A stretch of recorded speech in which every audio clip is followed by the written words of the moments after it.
The whole point, yes, I was the worst person when I was Minister of Health. People are not going to South Africa to deliver. People are not going to Zimbabwe to deliver. There was no smell in that. Even in the mortuary, people were drinking tea. Today, when you have the beauty, nice people, user-friendly, the hospitals are stinking. No drugs, no Panadol. 24 billion supplied by some powerful person. 24 billion expired drugs. Those are nice people. Me, I was born from a poor family. I would like the poor people. I built a clinic in Chawama, maternity, in George, in Kanyama, everywhere I brought services nearer to people. But these people, they have gone, they are reaping where they didn't sow. And on the same issue of good governance, Madam Macmillan, I just want to come to you. There has been observations that people have kept too long in prisons. Even the president was speaking just the other day. I mean, what else do we want someone to say? He has got people who are working as civil servants. No. And the policies, they're actually acting so policies. You have never been in prison. I've been in prison. People have been in prison for 6 years because they have never been taken to court. If I would have not been on bail for that espionage case, up to today, I would have been in prison. The New Deal government wants people to be in prison. Well, we cannot attest to that. I know it. Madam Macmillan, I asked you a question. Yeah.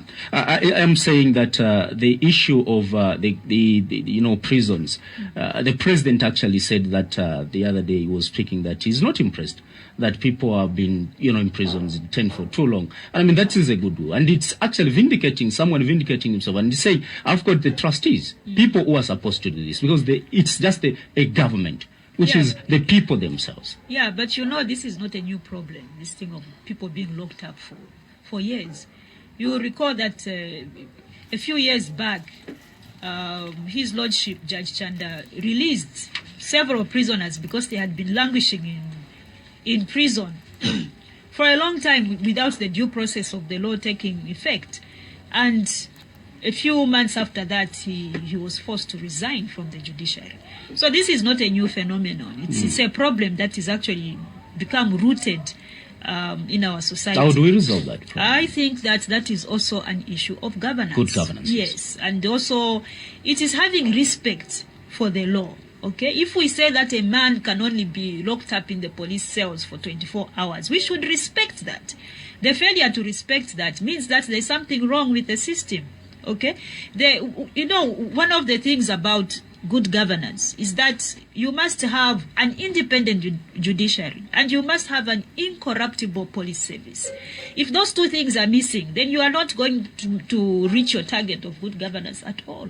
Well, in the same vein, there has been the Human Rights Commission has just been going around, Mr. President, to check on some of these facilities and the prisons, and they have also expressed their concern, and they have also brought out the aspect of police brutality. And you are saying, at least, how can we resolve these issues? Because, I mean, those are human beings, and it's not the president who is there. You are not going to be there. I think you are looking for a job from the president. I think you are looking for a job from I am the a president. journalist, and I like you can be like Mr. You can be like Mr. Musukuma. That's how he started. The whole point is, the best human rights chairperson was Lombechiwe Sakunda. Lombechiwe Sakunda, where she found women were detained, she released them when she went to Mukobeko. Yeah. Not these people are looking for jobs to become permanent secretaries. The whole point is, when you are talking of police brutality, if there was no Ephraim Mateo, if you had people like Wasagaza Nguni, the brutality would have been worse. Because these policemen, they are given 4 billion kwacha by Ministry of Local Government to go and beat their own children on the streets. And the policemen who are on the street are only getting 5 pin. 5 pin. They start work at 1 a.m. and come and finish at 22 hours in the evening. And they have those facts and have the names of the policemen. In ensuring good governance, Mr. President, there is a police public complaints authority. That's toothless. Police pump. You don't even need, all these things. The Inspector General has a way of dealing with policemen. Because when we were in Mwansabombwe, that Mundia man was the chairman of Police Complaints Commission. Don't take it out of the police.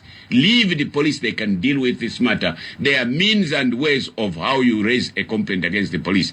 But now you are diluting the power of the police. You create somewhere where they're going to complain. If they complain against MMD, you act. You remove Anti-Corruption Commission from police. You remove Drug Enforcement Commission from police. You remove task force. 7 years, no conviction, and more corruption has been created now. 7 years, task force and corruption. Now there is more corruption.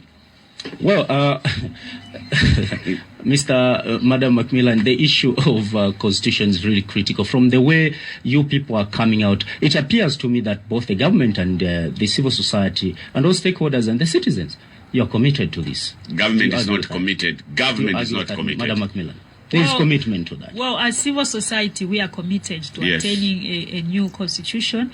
But you can see from the way government is talking that they want a protracted process to arrive at this thing, and that is where the problem really is. We want the constitution now. We don't want it later.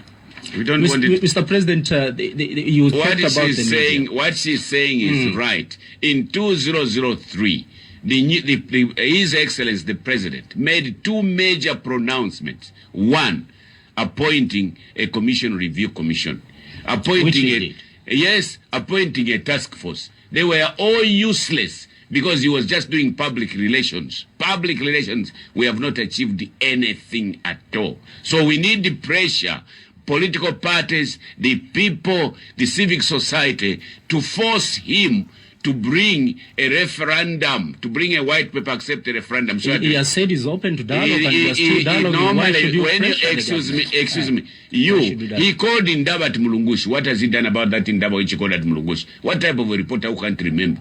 Things which he says in public and things he says when he goes in that state office are two different things. In public is a different levy. In State House is another different levy. Well, tomorrow the media it commemorates one very important day, Mr. President. That is the World Press Freedom Day. And you have talked about a number of anomalies that exist. Is there a reason to take to the streets and celebrate? Zambians must continue fighting, not celebrating, because you have no freedom. Don't go and celebrate. Don't go and drink and forget about your battle. Fight for freedom, where we want Radio Phoenix in Mongo. We want Radio Phoenix in Shango. You have praised Radio Phoenix and you have praised the Post newspaper and other media stations. And they'll be marching. All of them. Yeah, they'll be marching. But what are they marching? What are they marching? Because my marching, me, I speak for them. They don't even speak for themselves. I speak for Times, Daily Mail, and ZNBC when they can't speak for themselves. Why should I come and waste my energy marching?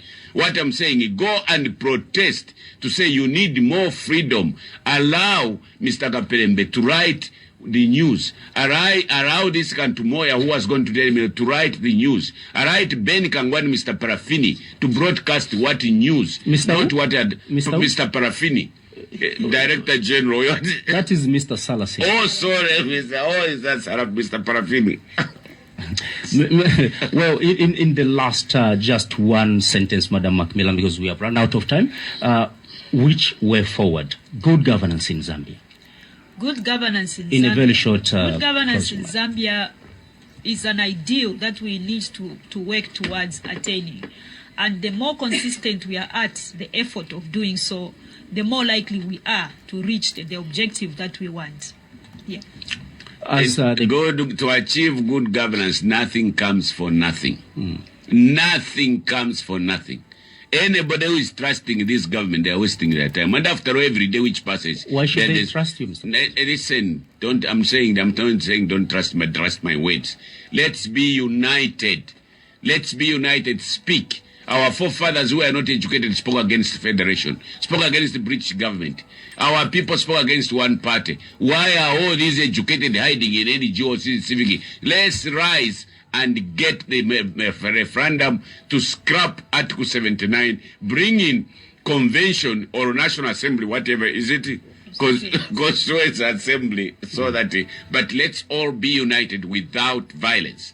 Let us not raise a stone. Let us not do anything, because violence breeds violence. So, and this government is provoking us so that we can get involved in violence. And once you get involved in violence, they are going to say, we haven't done that because there's been violence. But you are telling your people and the nation that violence we is have not told there. them, we told street vendors, they wanted to march, I told them never ever march, because as you are marching, there will be criminals which are brought in by MMD, there will be violence. And as a national leader, your words actually you have seen, when they said I've lost the election, I told them, don't pick a stone, don't insult anybody, because people were ready. But I've told them violence breeds violence, and I don't believe in Thank you so much, Mr. President, for accepting to come to. That's your President, Patriotic Front leader, Michael Sata, who was with us, and the NGOCC Vice Chairperson, Madam Macmillan. We have been dwelling on the issues of good governance, and we hope that we have found this discussion fruitful. We'll be back next week with another program. My name is John Shola. I'm looking forward to seeing you then. Today's best music. More of the artists.